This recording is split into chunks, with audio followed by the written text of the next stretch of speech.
Hello दोस्तों, अपनी पिछली वीडियो में हमने ये जाना था कि राष्ट्रपति कौन होता है, राष्ट्रपति पद के लिए योग्यताएं क्या होती हैं और राष्ट्रपति की नियुक्ति के लिए कौन सी रीति को अपनाया जाता है। आज की इस वीडियो में हम जानेंगे राष्ट्रपति के अधिकार और उनकी शक्तियों के बारे में। तो वीडियो और जानकारी अच्छी लगे तो आप इसे लाइक और शेयर जरूर करिएगा। जब हम बात करते हैं राष्ट्रपति की शक्तियों और अधिकारों के बारे में, तो राष्ट्रपति की शक्तियां दो तरह की कंडीशन से संबंधित होती हैं। पहली है सामान्यकालीन शक्तियां। सामान्यकालीन शक्तियों के अंदर भी चार तरह की शक्तियां विद्यमान होती हैं, जिसमें सबसे पहले आती है कार्यपालिका शक्तियां। राष्ट्रपति राज्य की कार्यपालिका का अध्यक्ष होता है। वो प्रधानमंत्री की नियुक्ति करता है, जो आमतौर पर लोकसभा का नेता होता है, और उसकी सलाह पर और दूसरे मंत्रियों का चयन करके उनके बीच विभागों को बांटता है। साथ ही उसमें भारत के रक्षा बलों की सर्वोच्च समादेश निहित होने के कारण उसे युद्ध और शांति की घोषणा का भी अधिकार प्राप्त होता है। राष्ट्रपति सब महत्वपूर्ण नियुक्तियां करता है, जैसे कि प्रधानमंत्री की सलाह पर केंद्र सरकार के दूसरे मंत्रियों की नियुक्ति करना, राज्यों के राज्यपाल की नियुक्ति करना, राजदूतों की और दूसरे राजनीतिक प्रतिनिधियों की नियुक्ति करना भी राष्ट्रपति का काम है। उच्चतम न्यायालय और उच्च न्यायालयों के मुख्य न्यायाधीश और दूसरे न्यायाधीश, महान्यायाधीश, महालेखा परीक्षक और नियंत्रक, संघ लोक सेवा आयोग जैसे अलग आयोगों के सदस्यों की नियुक्तियां भी राष्ट्रपति करता है। राष्ट्रपति के द्वारा नियुक्त उपराज्यपाल या फिर मुख्य आयुक्त उसकी ओर से केंद्र शासित प्रदेश का प्रशासन चलाते हैं। संसद की स्वीकृति से उच्च पदाधिकारियों की सेवाएं समाप्त करने का अधिकार भी राष्ट्रपति को ही प्राप्त होता है। तो ये तो हुई कार्यपालिका शक्तियां। अब जानते हैं विधायी शक्तियों के बारे में।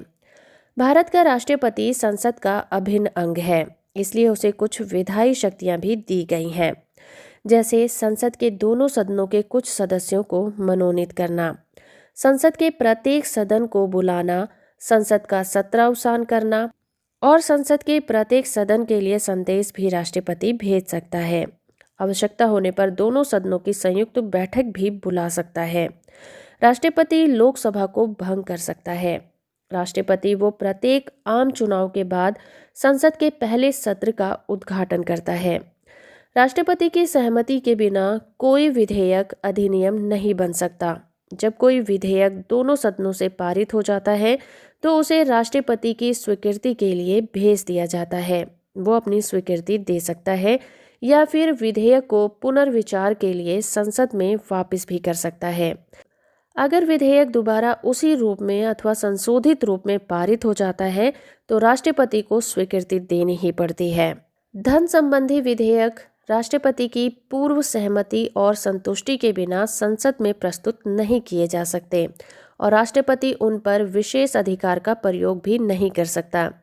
जब कोई विधेयक राज्य के मंत्रिमंडल में पारित हो जाता है और स्वीकृति के लिए राज्यपाल को भेजा जाता है तो उसे राष्ट्रपति के विचार के लिए आरक्षित कर सकते हैं। राष्ट्रपति अपनी स्वीकृति दे सकता है या फिर नहीं भी दे सकता है, या फिर विधेयक को पुनर्विचार के लिए राज्य सरकार को लौटा भी सकता है। अगर विधेयक उसी रूप में मंत्रिमंडल द्वारा पुनः पारित हो जाता है और अगर राष्ट्रपति उस पर अपनी मंजूरी नहीं देता तो उस विधेयक का वहीं पर अंत हो जाता है। राष्ट्रपति संसद के सत्र के ना चलते समय कभी भी अध्यादेश जारी कर सकता है, लेकिन संसद की बैठक शुरू होने की तारीख से 6 सप्ताह के अंदर ऐसे अध्यादेश का संसद द्वारा अनुमोदन हो जाना चाहिए। तो अभी हमने जाना विधायी शक्तियों के बारे में। तो चलिए अब जानते हैं इसकी तीसरी शक्ति वित्तीय शक्ति के बारे में। राष्ट्रपति को प्राप्त वित्तीय शक्तियां कुछ इस तरह से हैं। संसद के सामने वार्षिक बजट और महत्वपूर्ण रिपोर्ट रखने की मंजूरी देना। राष्ट्रपति संसद में धन विधेयक रखने की सिफारिश करता है। संघ और राज्यों के बीच करों से प्राप्त आय के बंटवारे के लिए वित्त आयोग को नियुक्त भी करता है। इसके अलावा बाढ़, सूखा, युद्ध आदि पर आकस्मिक खर्चों को पूरा करने के लिए संसद द्वारा स्वीकृति तक भारत की आकस्मिक निधि से अग्रिम राशि लेने की मंजूरी भी राष्ट्रपति दे सकता है। अब आगे बढ़ते हैं और सामान्यकालीन शक्तियों की चौथी शक्ति के बारे में बात करते हैं, जो कि है क्षमादान की शक्ति। राष्ट्रपति किसी व्यक्ति को दी गई सजा को माफ कर सकता है, फांसी को रोक सकता है, सजा में विलंब कर सकता है या फिर छूट भी दे सकता है या फिर उसमें कमी कर सकता है, बशर्ते दंड या फिर सजा कोर्ट के द्वारा दी गई हो। इसके अलावा दंड या फिर सजा ऐसे मामले संबंधित कानून को तोड़ने के लिए हों जिस पर संघ सरकार का कार्यपालक अधिकार लागू हो। ऐसा प्रकरण जिसमें मृत्यु दंड दिया गया हो, वहां पर राष्ट्रपति उनकी सजा को माफ कर सकता है। तो अभी हमने बात की सामान्यकालीन शक्तियों के बारे में। अब हम जानते हैं राष्ट्रपति की आपातकालीन शक्तियों के बारे में। राष्ट्रपति की आपातकालीन शक्तियों को भी 3 भागों में बांटा गया है। पहली शक्ति है युद्ध और बाह्य सशस्त्र विद्रोह के संबंध में। संविधान के अनुच्छेद 352 के अंतर्गत जब राष्ट्रपति इस बात से संतुष्ट हो जाता है कि बाहरी आक्रमण या फिर सशस्त्र विद्रोह का संकट सन्निकट है और उससे देश की सुरक्षा को गंभीर संकट उत्पन्न होने वाला है, तब वो सारे देश या फिर किसी एक भाग में आपात स्थिति घोषित कर सकता है। राष्ट्रपति द्वारा आपातकाल की घोषणा तभी की जा सकती है जबकि मंत्रिमंडल लिखित रूप से राष्ट्रपति से ऐसा परामर्श दे, जबकि मंत्रिमंडल लिखित रूप में राष्ट्रपति को ऐसा परामर्श देगा। इस घोषणा के 1 महीने के अंदर संसद के विशेष बहुमत से इसकी स्वीकृति आवश्यक होगी और इसे लागू रखने के लिए हर 6 महीने बाद इसकी स्वीकृति लेना जरूरी होगा। भारत के संविधान में आपातकाल की कोई भी समय सीमा निर्धारित नहीं की गई है, इसलिए लोकसभा में उपस्थित और मतदान में भाग लेने वाले सदस्यों के साधारण बहुमत से ही आपातकाल की घोषणा को समाप्त किया जा सकता है। आपात की स्थिति के अंतर्गत संसद राज्य सूची के विषयों पर कोई कानून बनाने का अधिकार ग्रहण कर लेती है। राष्ट्रपति संघ और राज्यों के बीच राजस्व के वितरण में भी परिवर्तन कर सकता है और आपातकाल की स्थिति में विभिन्न राज्यों की आंतरिक स्वायत्तता निलंबित हो जाती है। आपातकाल की स्थिति राष्ट्रपति को प्राण और दैहिक स्वतंत्रता के संरक्षण के मौलिक अधिकार को छोड़कर दूसरे मौलिक अधिकारों और उनकी संवैधानिक गारंटियों के परिचालन के निलंबन का अधिकार भी दे सकती है। तब किसी नागरिक को इन अधिकारों को परिवर्तित कराने के लिए कोर्ट में जाने का अधिकार नहीं रह जाता है। 44वें संविधान संशोधन 1978 के द्वारा आंतरिक अशांति के जगह पर सशस्त्र विद्रोह शब्द जोड़ा गया था। इस तरह से पहला आपातकाल 1962 में चीन के आक्रमण द्वारा और दूसरा आपातकाल 1971 में पाकिस्तानी आक्रमण द्वारा और तीसरा आपातकाल 1975 में पाकिस्तानी आक्रमण की वजह से घोषित किया गया था। राष्ट्रपति की दूसरी आपातकालीन शक्ति है राज्य में संवैधानिक तंत्र की विफलता के उत्पन्न होने पर।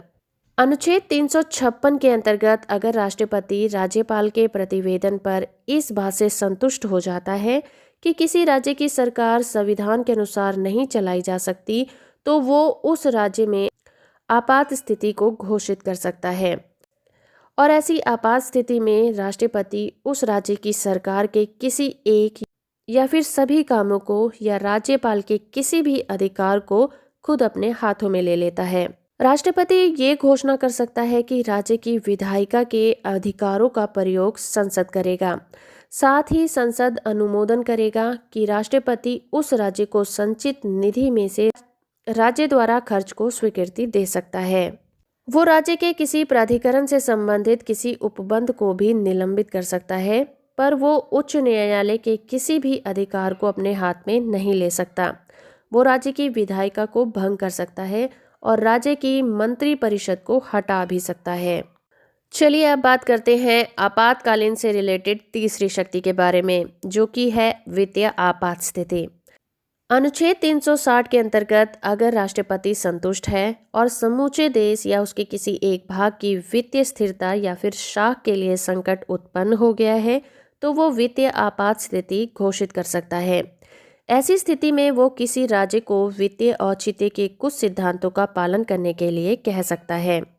राष्ट्रपति उच्चतम न्यायालय या फिर उच्च न्यायालय के न्यायाधीशों सहित केंद्र तथा राज्य सरकारों के अंतर्गत काम करने वाली सभी श्रेणियों या फिर किसी श्रेणी के कर्मचारी के लिए वेतन और भत्तों में कटौती का आदेश दे सकता है।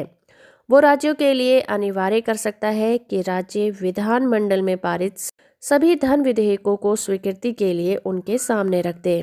तो दोस्तों, आज की इस वीडियो में हमने जाना राष्ट्रपति के अधिकार और उनकी शक्तियों के बारे में। होप कि आपको ये वीडियो पसंद आया होगा। वीडियो अच्छा लगा है तो आप इसे लाइक और शेयर जरूर करिए। चैनल को सब्सक्राइब कर लीजिए, साथ में ऑल नोटिफिकेशन बटन को ऑन रखिए ताकि जब भी मैं कोई नई वीडियो अपलोड करूं आप लोग उससे अपडेट होते रहें।